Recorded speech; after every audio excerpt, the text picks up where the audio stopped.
Eh, ¿Cuál es su nombre? Mi nombre es Alberto Acosta Quesada. Edad. Bueno, tengo 58 años, soy del 12 de noviembre de 1956. Ok. Aquí de originario de Irapuato, Guanajuato. De la ciudad de Irapuato, Guanajuato. ¿A qué se dedica usted? ¿Nos podría decir, por favor, cuál es su nombre? Mi nombre es Carlos Arturo Escalera Chagoyán. ¿De dónde es originario usted? De aquí de Guanajuato capital, nacido aquí en Guanajuato. Nací en el año de 1957, el 15 de diciembre. ¿Cómo era Buenas tardes, joven. ¿Cómo se llama usted? Me llamo Fernando Ramírez Ponce y soy papá de uno que se llama Misael.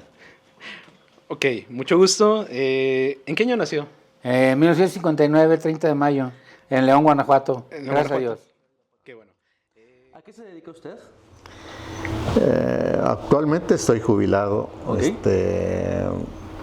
Trabajé durante 32 años en Teléfonos de México. Ok. Ya me jubilé, ya tengo como más de 15 años de jubilado. Y ahorita pues no hago nada. ¿Estuvo familiar? ¿A qué se dedica usted? Mi oficio es ebanista y lo aprendí con un carpintero que tenía su taller en la calle Belauzarán. Ahí aprendí el oficio y durante mucho tiempo me dediqué a la ebanistería y fue lo que me permitió crear mi familia. ¿Ahora todavía se dedica a la ebanistería? No, ya no me dedico a la ebanistería, ahora me dedico al negocio de restaurantes, vendo carnitas. Hago carnitas y tengo un restaurante de carnitas. ¿Qué En aquellos años, profesión usted aprendió? ¿Qué oficio usted aprendió? Desde que yo nací, yo ya nací siendo zapatero. En mi casa, en la casa de ustedes, ahí todo era pedazos de cuero. O sea, naces, creces, juegas con cueros. O sea, haciendo zapatos. O sea, tu diversión es hacer zapatos. O sea, creces clavando tachuelas, clavos, en pedacitos de cuero y ya te vas enseñando y luego ya lo vas poniendo en un zapato y luego ya lo vas poniendo en un tacón. O sea, vas aprendiendo de ver.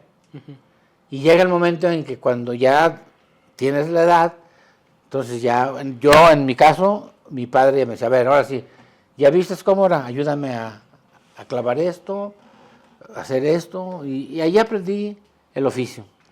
Sus Que primeros poquito a años poquito. fueron trabajo. Toda mi vida, sí. Y con orgullo lo digo, o sea, aprendí el oficio y yo creo que bien. Juventud. ¿Cómo fue su juventud, perdón? ¿Cómo era ser niño joven en Irapuato en aquellos años?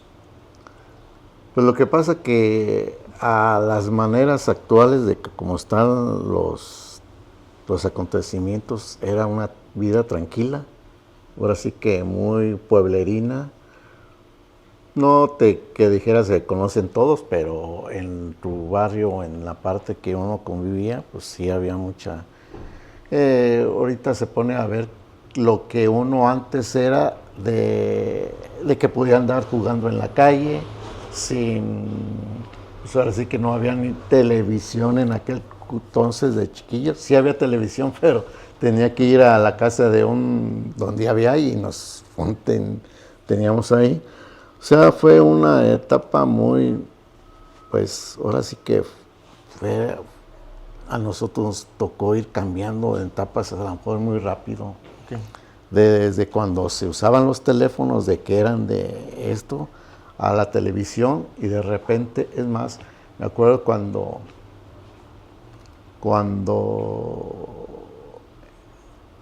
el viaje a la luna. Ok. Entonces, para eso, en la casa compré una televisión porque se venían las Olimpiadas del 68, y aquí había que ver las Olimpiadas del 68. Después, me acuerdo, y bien clarito, estaba ahí en el sillón cuando pasaron la transmisión de que el hombre llegó a la luna el 20 de julio de 1969. Y dice, este es un día que va a ser memorable, que lo tengan en la memoria. Y sí, o sea, y vivimos vinieron de las modas, cambiaron las modas, uno que andaba de pantalones acampanados, el pelo largo. ¿Cómo era la vida de un joven guanajuatense en aquellos años? En ese entonces Guanajuato tenía alrededor de 18,000 habitantes. Pues todos nos conocíamos, prácticamente éramos una familia todo Guanajuato. Por lo mismo, porque todos nos conocíamos, todos teníamos participación dentro de las fiestas patronales, en la vida cotidiana de la ciudad, ¿sí? Y gracias a Dios pues nací en una familia que tenía mucho arraigo, tanto social como cultural, y que finalmente pues era como todas las familias en Guanajuato, todas las familias oriundas de Guanajuato, nacidas aquí en Guanajuato, todas se apoyaban, era una comunidad muy bonita, donde uno podía salir a la calle y saludaba a toda la gente, y toda la gente lo conocía, ¿sí? Los mayores nos cuidaban, ¿por qué? Porque sabían de quién éramos hijos, o a qué familia pertenecíamos, ¿sí? Qué bueno. ¿Qué le parece León? ¿Cómo fue el León? ¿Qué fue lo primero que recuerda de León? Para mí, lo más bonito de León era el Parque Hidalgo. Ok. Era el jardín de mi ¿Qué casa. había allí? El jardín de mi casa. Es un parque emblemático de la ciudad, el más grande, verde. Ahí jugué mi infancia, mi pubertad, mi niñez, mi pubertad y hasta mi adolescencia. Ahí día y noche jugábamos fútbol y no había quien nos quitara la pelota. Ok, genial. Dentro de este aspecto, ¿cuáles son los principales recuerdos que usted tiene de León, de su juventud? Aparte de jugar, pasársela bien con los amigos. Pues, ¿qué te digo de mi León? Que es la ciudad más bonita del mundo.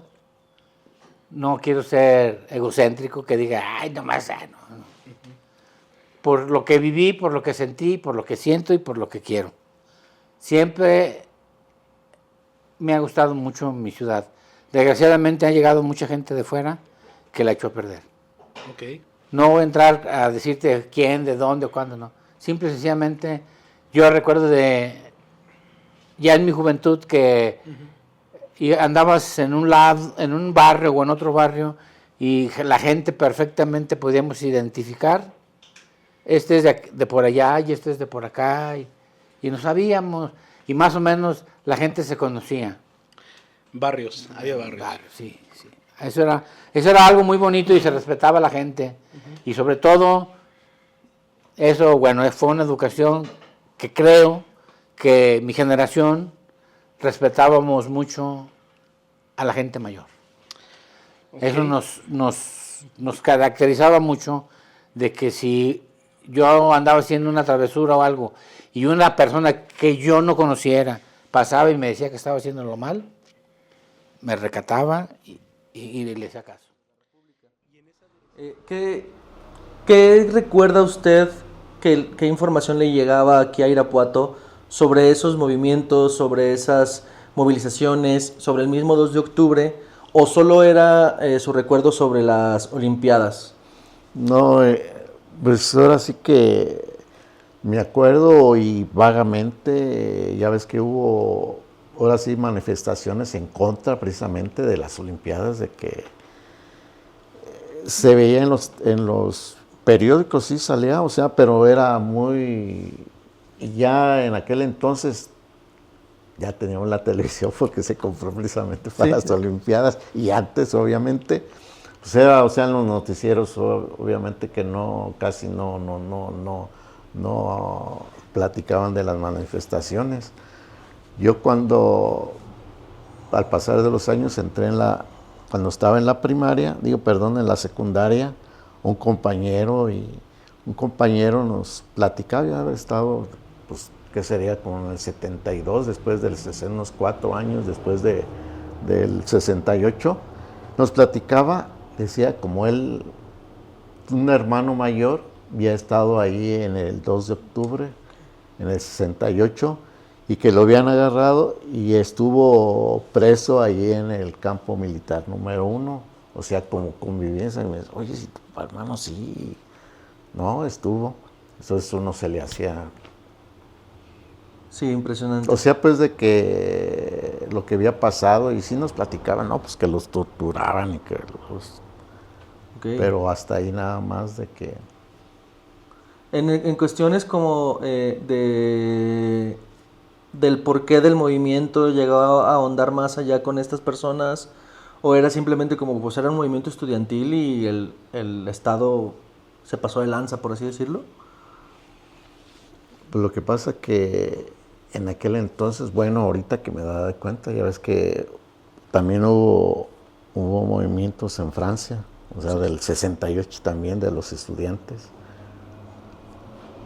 O sea que era como, me imagino que en aquel entonces eran los nuevos cambios que estaba sufriendo, tanto como dices, de los hippies, toda esa transformación de que nueva, o sea, tanto de la música, todo estaba cambiando. Y uno, pues realmente así información no había mucha. Okay. No había mucha información así. Después que uno se daba cuenta, pero hasta ahora que dices, bueno, eso pasó en aquel entonces, cuando uno en realidad casi no se daba cuenta de todo lo que pasaba afuera. En específico, sobre los acontecimientos del 2 de octubre de 1968, ¿tiene algún recuerdo? Pues aquí llegaban las noticias, y por lo que se comentaba era que los estudiantes de las diversas universidades, y más específico del Instituto Politécnico Nacional, pues eran los que estaban descontentos con el autoritarismo del gobierno del licenciado Gustavo Díaz Ordaz, porque era cualquier manifestación, ¿sí?, la reprimían, porque al señor no le gustaba que México apareciera a nivel internacional. Eran los comentarios de los grandes. No le gustaba que México apareciera a nivel internacional como un país represor, como un gobierno represor. Y era lo que básicamente podíamos escuchar nosotros a esa edad. Ok. Sobre estos movimientos que menciona usted estudiantiles, que comienzan por ahí de los 60s y que luego tienen algunos otros en los 70s, ¿usted conoció a personas que estuvieran dentro de estos grupos? ¿Usted estuvo en algún grupo? No, la verdad es que aquí en Guanajuato no se generó ningún grupo que se manejara conjuntamente con los grupos que estaban en la capital del país.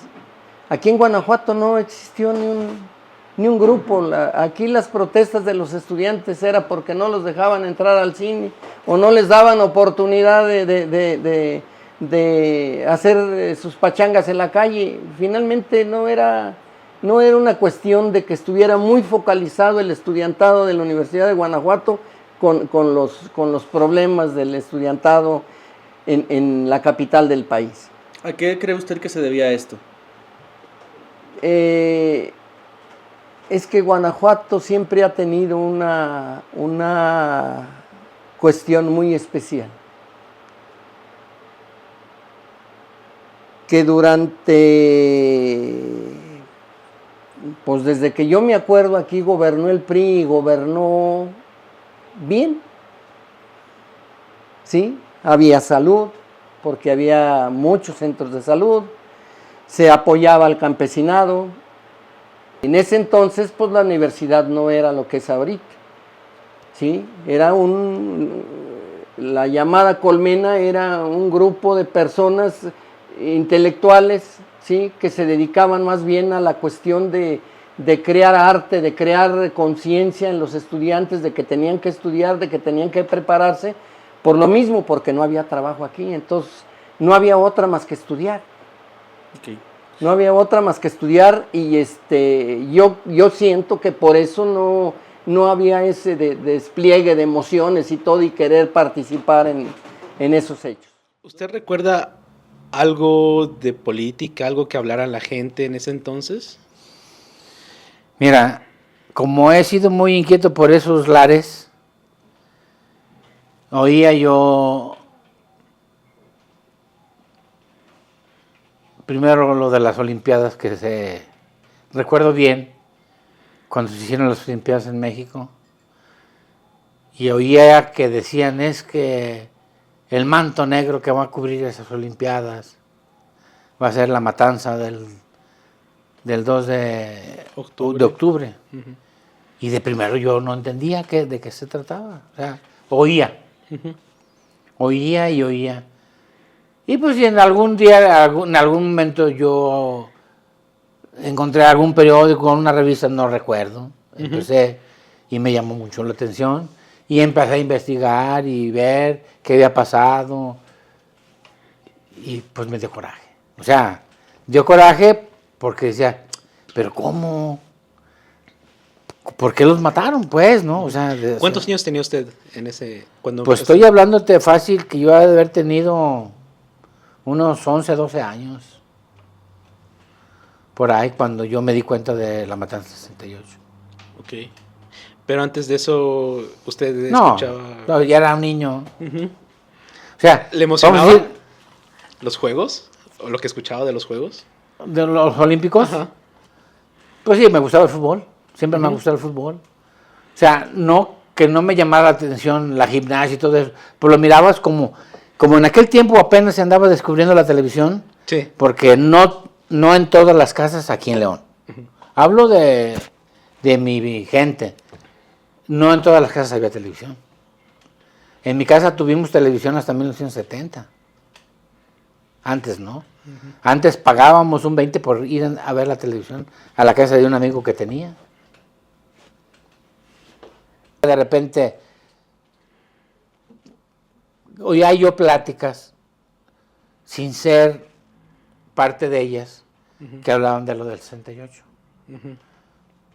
Porque oía yo gente más adulta decir que lo que habían matado, lo que había pasado y lo que habían hecho y que la chingada. Y pues me quedaba la duda y ahí pues como no eran pláticas que me invitaran a mí, pues yo no podía preguntar.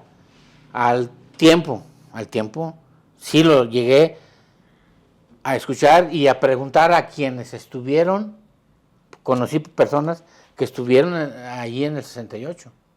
De viva voz lo que me dijeron, lo que me platicaron, que vivieron. ¿Y qué recuerda usted? ¿Qué escuchó? ¿Qué fue los testimonios que usted escuchó? Tuve un amigo, un conocido, o sea, en una ocasión en la casa de una prima hermana mía, una comida.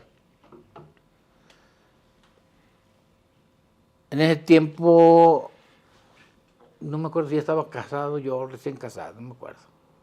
La verdad no me acuerdo. Pero conocí a una persona que en la mesa donde estábamos sentados, empezamos a platicar y de qué habías estudiado y que cómo vas y qué haces y qué te dedicas.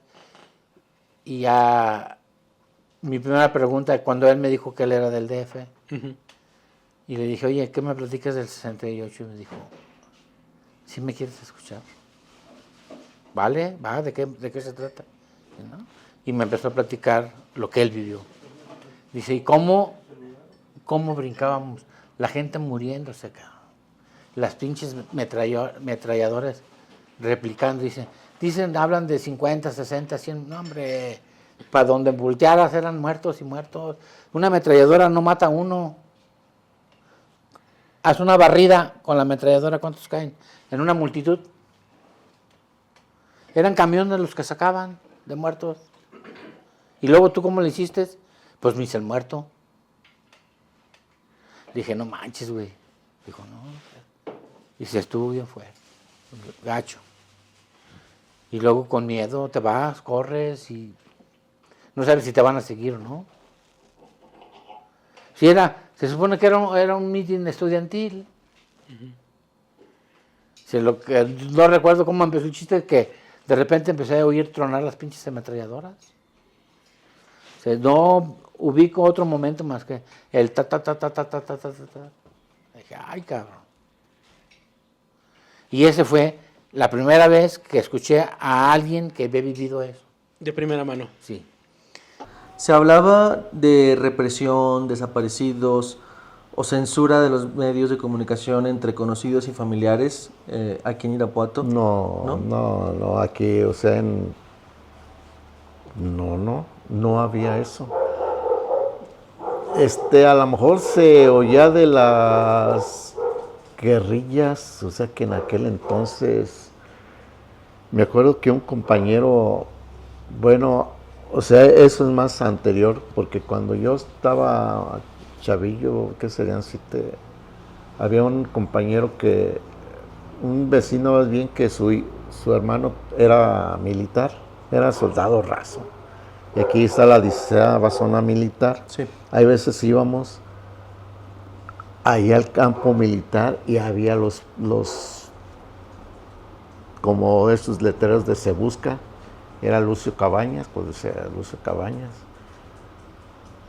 Y esos no estaban en las calles, o sea, no estaban en la ciudad, nada más ahí en el campo militar. Pero usted sabía quién era Lucio Cabañas. Ah, sí, o sea, pero era Lucio Cabañas, que era Genaro Vázquez, y en aquel entonces, me acuerdo cuando, no sé si después de que no al momento como ahora que las noticias, que mataron a Lucio Cabañas, a lo mejor se dijo en los periódicos, yo no me acuerdo, pero ya mataron a Lucio Cabañas, sí.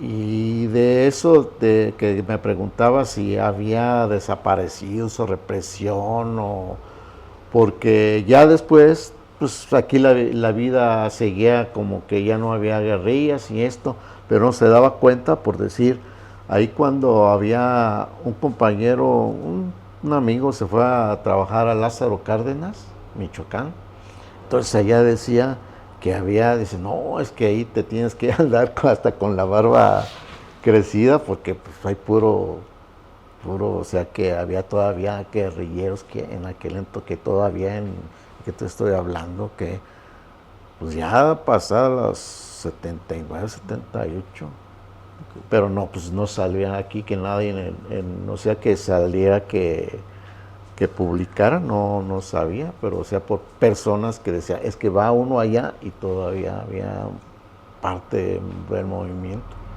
¿Usted recuerda algún acontecimiento violento de esta etapa de México aquí en Irapuato, ya sea en su juventud en los 60s, de niño en los 60s o en su juventud en los 70s, algún acontecimiento que lo haya marcado sobre violencia o sobre intentos de violencia, de este clima político de confrontación entre disidencia, gobierno? Mira, así lo tengo vagamente.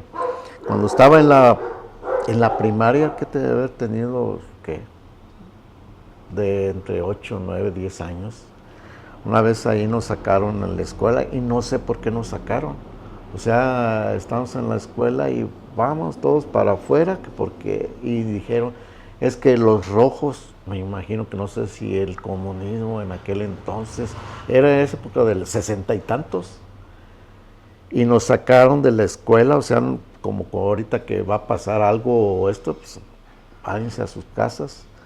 Y vagamente, o sea, yo me recuerdo y nunca he investigado o por qué en aquel entonces, si hubo un día de que hayan sacado a los niños por cierta razón. Pero sí, o sea, como que me quedó así grabado eso que dijeron de los rojos, o sea que...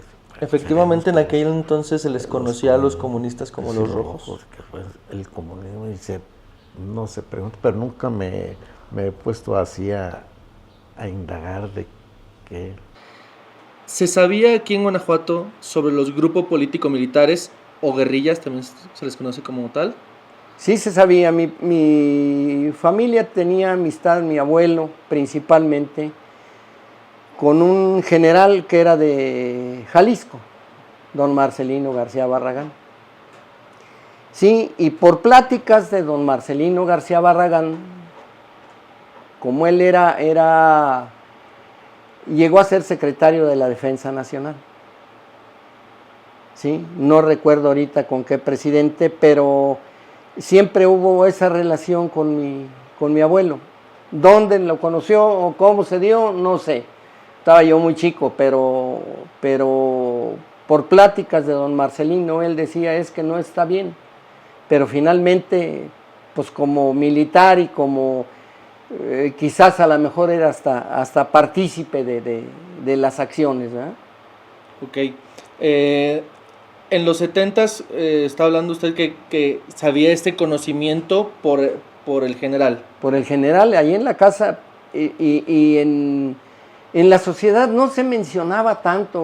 Guanajuato era una sociedad tan, si se pudiera llamar hermana, ¿sí? Donde pues la mayoría de la gente trabajaba en el renacimiento de las minas, cuando llegaron la compañía minera Peñoles, ¿sí?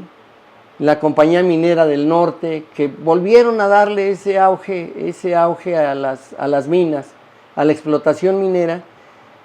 No se hablaba tanto de todas esas cosas, de guerrillas y todo, porque la mayoría de las personas tenían trabajo, ¿sí? Y vivían bien, vivían en paz. Guanajuato era una sociedad pero muy concentrada en vivir en paz.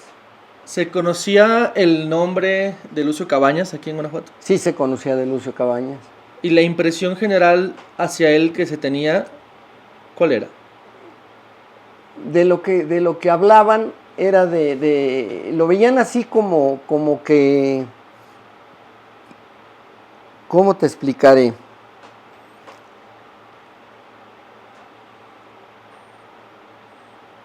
Lo veían como el defensor de los humildes, ¿sí? Así lo catalogaban. De hecho, aquí los estudiantes le pintaban a las chamarras de mezclilla, le pintaban la cara de Lucio Cabañas, ¿sí? Se las pintaban, se las dibujaban, ¿sí? Porque no había todavía la cuestión de la serigrafía y todo eso, sino se las pintaban con plumas, se las hacían, pero era como moda. No así que estuviera focalizado la intención de pertenecer a la guerrilla, sino era como moda, porque se hablaba mucho de Lucio Cabañas. ¿Y la percepción de los adultos que tenían de él? Digo, usted como joven a lo mejor era una percepción positiva, pero de sus padres, por ejemplo. Fíjate que mi papá o mi abuelo no hacían comentarios en ese sentido, fíjate. Sí, era más bien como moda de los estudiantes. Okay. Guanajuato era muy tranquilo. Había esta moda hippie, o este movimiento hippie de paz, de amor y paz, aquí en Guanajuato capital, o estaba también muy alejado eso? No, sí había. Y sí había porque había grupos de estudiantes muy focalizados, sí, que eran pues de todo, o sea, de los barrios, de familias encumbradas, de la sociedad en general. Porque, pues de una u otra manera, como que influía esa moda. Sí, yo llegué a traer el pelo hasta acá y de pantalón acampanado y de mi playera de como tipo chazarilla y cosas así. Sí, pero era moda. Sí, que fumábamos mota pero no era muy así de que ay que vamos al concierto acá y vamos, no, era más bien como de la cotidianidad en la calle, porque pues era la moda, ¿sí? ¿sí? No había una cuestión ideológica No detrás. había una cuestión ideológica aquí. Ok. Sí, y que hay quien se quedó pues en ese rollo, pero Claro. sí. Había movimientos que yo nunca participé ni nomás sabía pues que Había movimientos. había algo ahí. ¿Qué le llegó a usted? ¿Qué noticias? ¿Qué supo usted de esos movimientos? Mira, en una ocasión, creo no me acuerdo si fue en tercero o en cuarto semestre de preparatoria, Ok. vino un sandinista, ¿Nos puede explicar qué es un sandinista? un revolucionario, un soldado Ujú, de la contra en Nicaragua, ujú. que estaban en contra de Anastasio Somoza, que estaban queriéndolo derrocar. Ok. ¿Y por qué llegó para acá? Pues venía a pedir ayuda, o sea, como juntando apoyo. Ok. Ujú. Y como estamos todos aquí muy grillos y la chingada.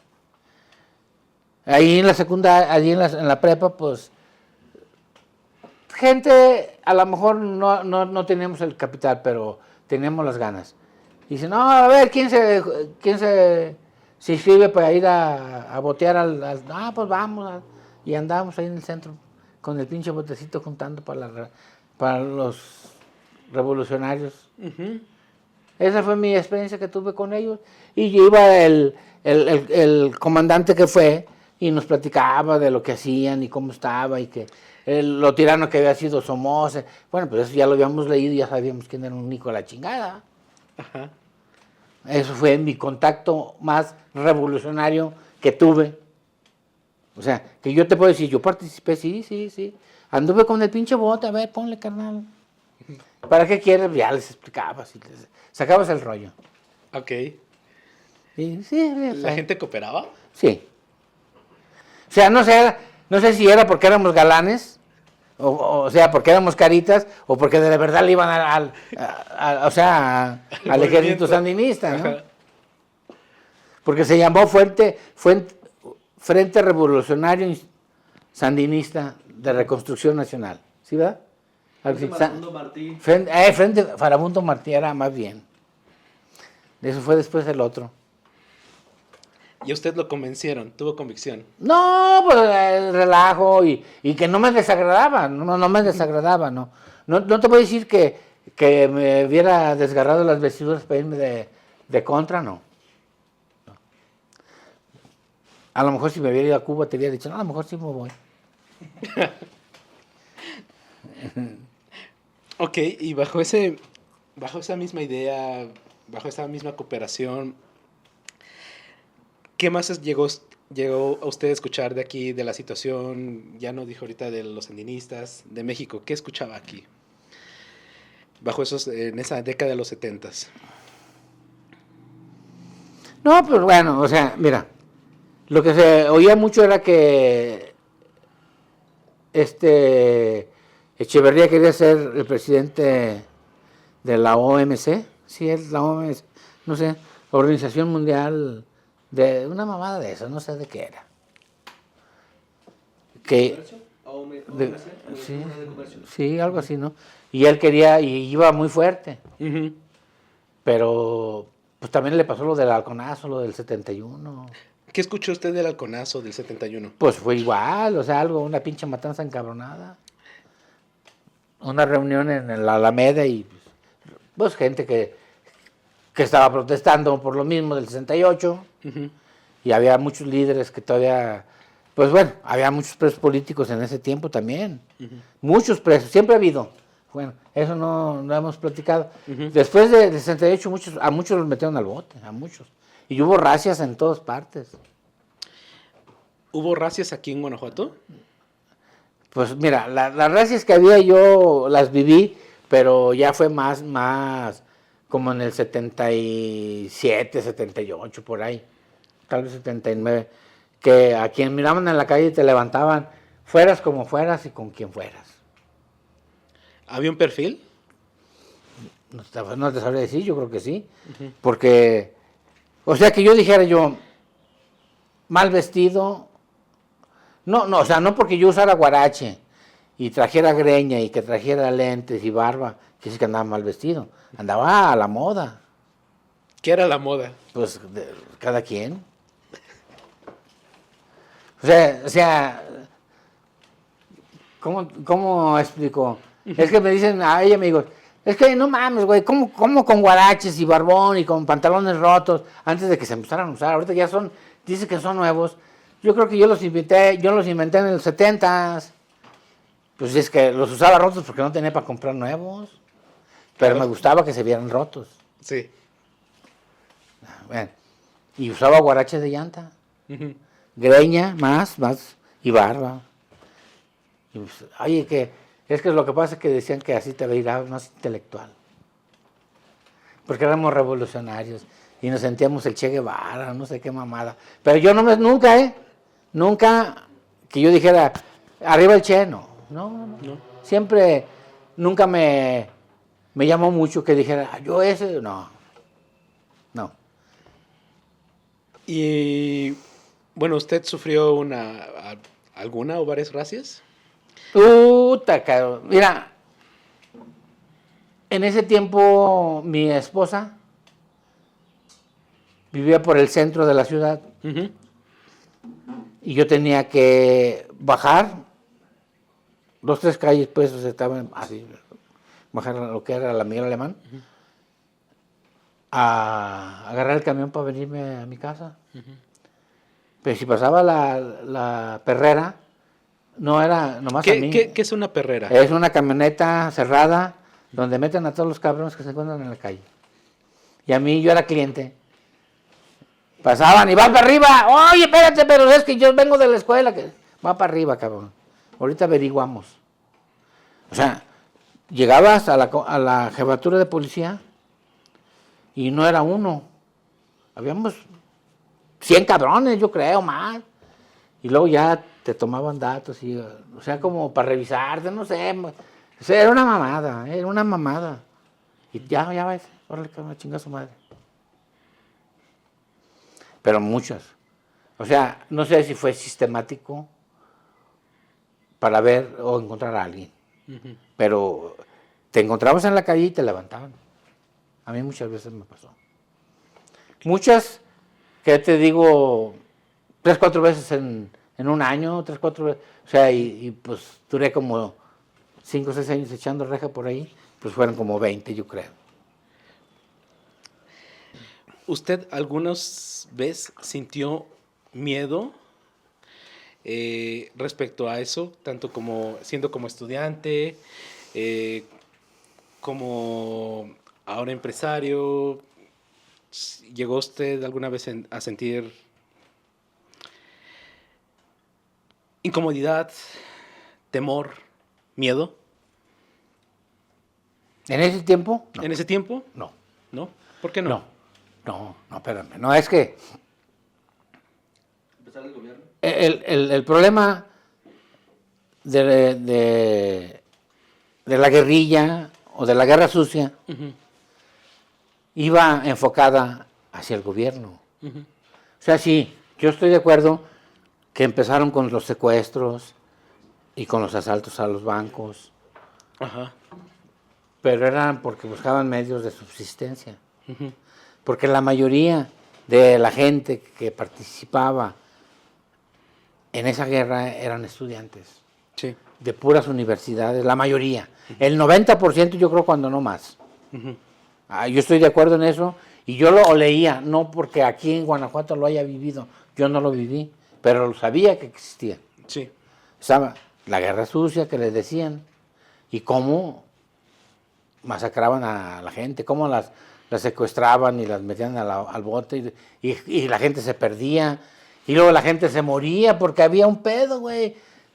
Los aviones de la muerte que eran bien famosos. ¿Qué eran los vuelos de la muerte para usted? Mira,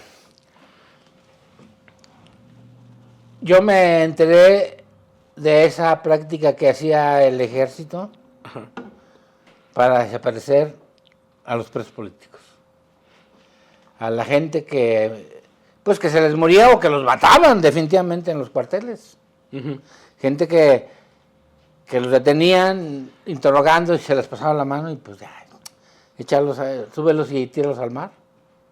O sea, eso yo en crónicas, en proceso, en pláticas con gente que leía en otros lados, como, no sé, como platicando que, oye, ¿sabes qué estaban haciendo? Ah, cabrón, espérate, sí, como que leía algo. No, pues fíjate que me dijeron que vi, que la chingada, cabrón. Así me enteré yo de eso. O sea, se me hizo de poca madre, decir, no, espérate, ¿cómo? Pero era el modus operandi del gobierno, pues, o sea, eran las desapariciones, no dejaban rastro. ¿Quién chico se daba cuenta? Ok. Y en ese sentido, los que eran castigados, los que eran llevados a los vuelos de la muerte, los que fueron fusilados, aniquilados ya sea en el 68, en el Halconazo y en eventos posteriores, ¿quiénes eran? ¿Usted quién sabía quiénes eran? Bueno, a quienes agarraban y detenían eran sospechosos de pertenecer a alguna asociación. Puede ser a la Liga 23 de septiembre, a grupos guerrilleros, prácticamente. En Guadalajara había los vikingos, o sea, había una gama, o sea, no recuerdo, había infinidad. ¿Qué escuchó usted de los vikingos? Pues que era un grupo armado, que era gente de Guadalajara, estudiantes de la Autónoma de Guadalajara. Eran estudiantes, igual, con la idea del socialismo, pues, ¿no? De comunismo, más bien. Eran grupos comunistas que buscaban la libertad de expresión, o sea, la libertad de asociación, o sea, buscar un espacio para poder promover lo que ellos pensaban. Porque, de hecho, al final de cuentas, todos, eso es lo que buscaban. Déjame hacerlo. Podían tener éxito o no podían tenerlo. Podían fracasar. No quería decir que si te dejo me vas a derrocar. No. Déjame convencer a hacer mi trabajo y si yo convenzo a la gente que vote por mí. Que al final de cuentas es lo que yo creo, que es lo que ellos buscaban. Y que en eso se basó el movimiento estudiantil de esas generaciones. Porque no fue específicamente el 68, porque ya desde antes del 68 ya había esos grupos. Yo tengo nociones y datos que desde el 65 ya había movimiento. Con Genaro Vázquez, con Lucio Cabañas, con todos esos ya tomaron las armas, pero por lo mismo. ¿Qué se sabía aquí de ellos? Es que mira, aquí en León no era un tema muy abierto que lo citaran en los periódicos. ¿No? De repente, si hacían alguna escaramuza importante, pues salía un recuadro chiquito ahí de que hicieron un desmadre. Pero más bien era lo que la gente leía o miraba por otros lados y lo comentábamos, o sea, entre amigos. O sea, en la sociedad el que, oye, no, ya sabes qué pasó con Genaro Vázquez, cabrón. Bueno, fue en el 72 cuando lo mataron, ¿verdad? Dice, pues que le hicieron esto, que le van a hacer esto, o que se murió, o que ya lo enterraron, y que fue así, que fue así. Ay, así. Así fue como uno se enteró. Yo, o sea, te voy a ser honesto. Cuando murió Genaro Vázquez, yo todavía no lo conocía. Claro. Yo lo conocí posteriormente. Supe de Genaro Vázquez.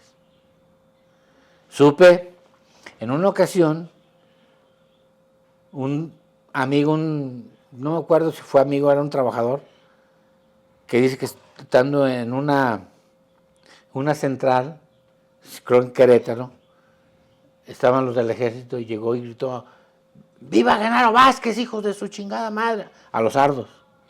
Y no, hombre, cabrón, le ponen una putiza. Dice, ¿usted qué, cabrón? ¿Usted qué? Es que le tenían un odio especial, ¿eh? No podían con Genaro Vázquez. Fue un líder. Pudo haber sido muy grande. ¿Y de Lucio? De Lucio, pues es que era más, ¿cómo? No tengo la palabra, o sea, era más idealista, como más buscando más, convencer a la gente que votara, que hicieran, que se hicieran comunistas, pues, una palabra. O sea, claro, los dos defendían al indígena, al campesino. Buscaban el derecho del pueblo, derecho a sus cultivos, a que no pagaran. O sea, en contra de los caciques, cabrón. Era una guerra de revolucionarios contra caciques. Eso fue los dos. Hay veces hasta a mí me gustaría, dije, ay, yo quisiera haber sido guerrillero. Sí, porque hay veces tú te pones o te pones, y sí, dices, bueno, ¿cómo para hacer cambiar esta forma de esto? Yo necesito, si no me escuchan con palabras, con esto, ¿qué necesito hacer? Y sí, yo hay veces o antes, yo digo, bueno, ahora que alguien que para cambiar algo que no está bien a favor de, no de mí, sino de la, ahora sí que de todos. Y hay veces, hay gente que tiene ideas, pero como cuando salieron los famosos, el comandante, Marcos, el comandante, todos estaban dicen, no, pues ¿cómo va a haber guerrilleros en México? Que ya están muy, pero pues uno no ve las desigualdades que hay allá en donde ellos están. Uno como está aquí tranquilo, pero ellos, entonces sí, pues. ¿Qué percepción tiene usted ahora, 2025, de esos grupos de izquierda radical? ¿Y qué percepción tiene usted de esas personas que estuvieron en el gobierno que los reprimieron, ahora como adulto? Bueno, yo considero que en ese entonces lo que exigían esos grupos guerrilleros era que les dieran una participación social, que el gobierno los tomara en cuenta, ¿sí? Pero el gobierno no quería. ¿Por qué? Porque pues no se pudiera llamar derecha, ¿sí? Al gobierno, finalmente era el PRI, pero no era ni derecha ni de izquierda, sino era de todo, ¿sí? Porque allí si querían comulgar con la izquierda les daba por su lado, y si querían comulgar con la derecha les daba por su lado. Pero finalmente ni a la derecha ni a la izquierda los dejaban a ellos entrar a ese coto de poder, ¿sí? Y el reclamo era válido, ¿sí? Porque finalmente eran entes sociales que luchaban por algo, ¿sí? Por tener mejores oportunidades, por que se les escuchara cuando menos, ¿sí? Pero la verdad es que los gobiernos priistas siempre fueron sordos, ¿sí? Siempre fueron sordos, siempre fueron limitando a la sociedad, ¿sí? Y que finalmente pues no podemos tapar el sol con un dedo. Todos los presidentes y gobernadores priistas se hicieron ricos. ¿Y se hicieron ricos de qué? Pues de lo mismo, ¿sí? ¿Cuál es su perspectiva actual sobre los movimientos, las personas? Ya lo acabamos de mencionar, Lucio Cabañas, etcétera, etcétera. ¿Cuál es su perspectiva actual? No, ya no hay de esos. Ya nos estamos, hay una canción que dice, se están muriendo los pistoleros famosos y ya quedamos muy pocos. Ya no, mira, ahora, ¿sabes cuál es el pedo? Ahora son los carteles, la gente mala, la gente con maña, que destruye, que no hace nada por el país.